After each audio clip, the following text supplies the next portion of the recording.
Trauma serial बिरंग के next episode में आप देखेंगे कि अफान के पास सैनी आती है और कहती है कि देखो अफान, मेरी ज़िंदगी में मज़ीद इजाफे मत करो।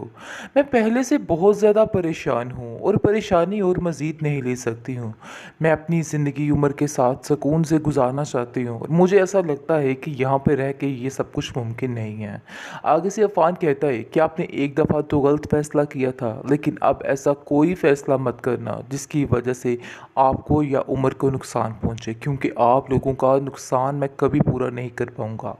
आगे से वो कहती है कि नहीं, ऐसा नहीं है। मैं जानती हूँ कि तुम मेरे बारे में बहुत अच्छा सोचते हो, लेकिन ये दुनिया हमें सुकून से रहने नहीं देगी। कभी भी मुझे सुकून से इस तरह से गुजारा नहीं करने देगी। काश तुम्हें इस चीज़ का अंदाज़ा हो जाए। आगे से आप देखेंगे कि फ़ान कहता है कि मुझे हर चीज़ का बड़े अच्छे तरीके से अंदाज़ा है, लेकिन आपको अंदाज़ा नहीं है कि आप अकेली होंगी तो दुनिया आपके साथ क्या करेगी। आपको अगर इस चीज़ का अंदाज़ा हो तो आप कभी भी ऐसा ना करें। दूसरी तरफ आप देखेंगे कहता है कि एमल आपकी बहन है, वो आज नहीं तो कल बिल्कुल ठीक हो जाएगी आपके साथ। आपको बिल्कुल भी परेशान होने घबराने की ज़रूरत नहीं है, बल्कि सिर्फ़ और सिर्फ अपने फ़ोकस जो है वो उधर करें कि आपने आगे क्या करना है, अपने पैरों पे खड़े होना है। मैं बस यही चाहता हूँ। लेकिन आयमा को इस बात की समझ आ चुकी है और वो कहती है कि आप माने या ना माने, दाल में कुछ काला है, क्योंकि मुझे लग रहा है कि ये इंसान वाकई में उसको अपनाना चाहता है, जिसकी वजह से ये सारा सीन क्रिएट कर रहा है। खैर आप देखेंगे कि एमन काफ़ी ज़्यादा सफाइयाँ दे दे के अब थक चुकी है सबको, लेकिन अब वो सबसे कह देती है कि मैं अब किसी को कोई भी सफाई पेश नहीं करूँगी। एमल तुम्हें तो बिल्कुल भी नहीं, क्योंकि अब मुझे पता है कि मैंने क्या करना है और क्या नहीं करना। इसलिए तुम अब मुझसे कोई भी ऐसी बात मत करना जिससे मेरी हक तलफी हो, वरना मैं तुमसे बहुत बुरा पेश आने वाली बिल्कुल हूँ। बेफजूल है। अफान उसके साथ खड़ा है। दूसरी तरफ आप देखेंगे कि दुर्दाना उसको मज़ीद भड़काने की कोशिश में जारी कर रही है अपनी, यानी कि, और कहती है कि देख लो तुम्हारी बहन तुम्हारे साथ क्या कर रही है। मुझे तो यकीन ही नहीं आ रहा कि इस किस्म की बहनें भी कोई होती हैं जो तुम्हें हर वक्त इस तरह से जलील करती रहती है, हर वक्त तुम्हें ताने तिशने करती रहती है। मुझे तो हैरानगी हो रही है। और दूसरी तरफ देखो, मैं अपनी बहन की कितनी इज्जत करती हूँ, यानी कि पूरे तरीके से अपना जाल बिछाने की कोशिश की जा रही है, क्योंकि दुर्दाना और उसकी बहन ने मिलकर ये प्लान किया है कि अब वो एमल को अपने हाथों में ले लेंगी और वक्त आने पर, मौका आने पर उसको भी ऐसा हश्र उसका करेंगी कि वो भी याद रखेगी। बहरहाल अब ये चीज़ें स्टार्ट हो चुकी हैं, अब उसको भी ताने मिलने शुरू हो चुके हैं। बात बात पर उसको पागल करार दिया जा रहा है, बात बात पर उसको जलील किया जा रहा है। इस चीज़ का अंदाज़ा अब उसको भी होने लग गया है कि अब मेरी भी इस घर में कोई औकात नहीं रही, क्योंकि जैसे ही वो झूठ बोल बोल कर सबका झूठ का सहारा लेके अपनी बहन को जलीलो ख्वार करवाती रही, लेकिन अब भी इन सब चीज़ों का निशाना खुद बन चुकी है। अब जाकर इसको इन बातों का अंदाज़ा हुआ, लेकिन अभी भी वो ठीक नहीं हो पा रही है। अभी भी एनी को कहती है कि तुम यहाँ से चली जाओ, अगर तुम यहाँ से चली गई तो फिर जाकर मेरे घर में मुझे सुकून मिलेगा, वरना मुझे यहाँ पे सुकून नहीं मिल सकता। आगे से एनी उसको कहती है कि आखिर देखो इमल, मैं तुम्हारा क्या बिगाड़ रही हूँ। मैं तो तुम्हें कभी कुछ कहती भी नहीं, लेकिन फिर भी तुम ऐसे कैसे मेरे साथ कर सकती हो। तुम्हें इन चीज़ों की क्यों परवाह नहीं है।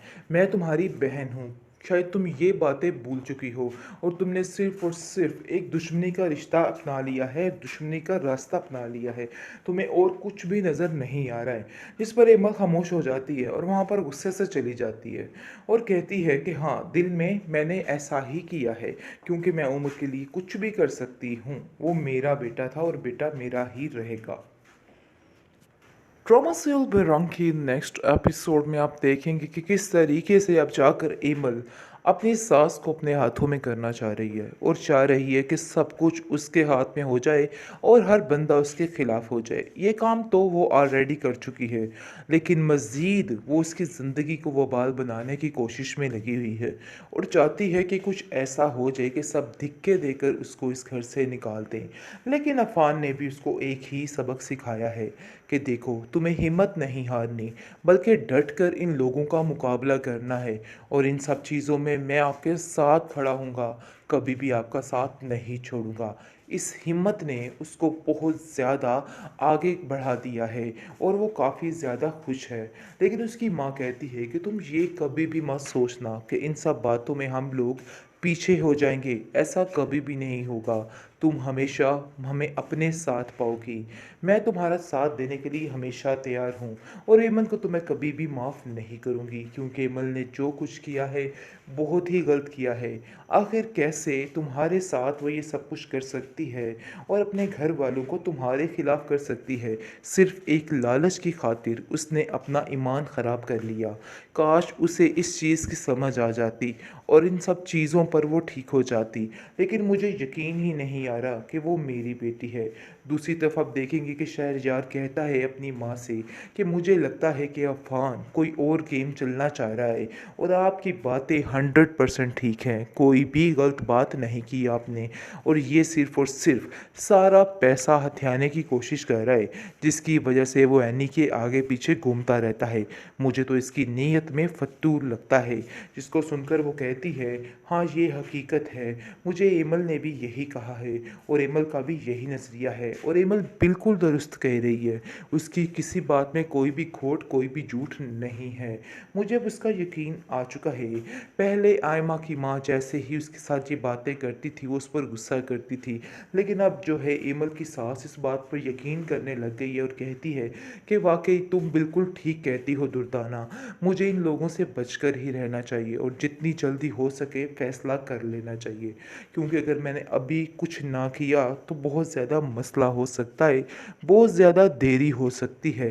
लेकिन यकीन मानो अब मेरा इरादा है कि मैं जितनी जल्दी हो सके इन सब चीज़ों को सँभाल लूँ और सारा काम ख़त्म कर दूँ। जिसको सुनकर वो कहती है, मैं तो आपको पहले ही ये समझाने की कोशिश कर रही थी कि हमें जितनी जल्दी हो सके इस मामलात को तय कर लेना चाहिए, क्योंकि जितनी हम देर करेंगे उतना ही मसला बढ़ता जाएगा। इन सब चीज़ों को लेकर अब बहुत ज़्यादा परेशान हो चुकी है शहरयार की माँ और कहती है कि बस अब ये काम मैं जल्द ही करती हूँ, ताकि जो अफ़ान है वो भी अपनी आई पर आ जाए, यानी कि अपने आपे में रहे। वो जो सोच रहा है ऐसा कुछ भी नहीं हो सकता है। लेकिन आप देखेंगे कि एमल काफ़ी परेशान है क्योंकि वो आयमा क्या किसी को भी अपने ऊपर तरजीह नहीं दे सकती, अपने ऊपर नहीं देख सकती। वो जैसे ही देखती है उमर को एनी के पास, तो उसको मज़ीद तकलीफ़ होती रहती है और वो बहुत ज़्यादा गड़बड़ करने की कोशिश कर रही है और अभी भी उसकी जान नहीं छोड़ रही है। जिस पर आप देखेंगे कि एमल की माँ जो है वो उसको समझाती है कि तुम क्यों ऐसा कर रही हो, क्यों अपनी सगी बहन की दुश्मन बनी फिरती हो। मुझे तो कुछ समझ नहीं आ रही कि आखिर तुम क्या चाहती हो और क्या नहीं चाहती। काश तुम इस बात को समझ जाओ कि वो तुम्हारी छोटी बहन है और तुम्हें उसका ख्याल रखना है, लेकिन एकदम से अचानक तुम्हारे अंदर ये तब्दीली किस तरीके से आ गई। यकीन मानो मुझे हैरानगी होती है कि आखिर तुम कैसे इतनी जल्दी बदल चुकी हो।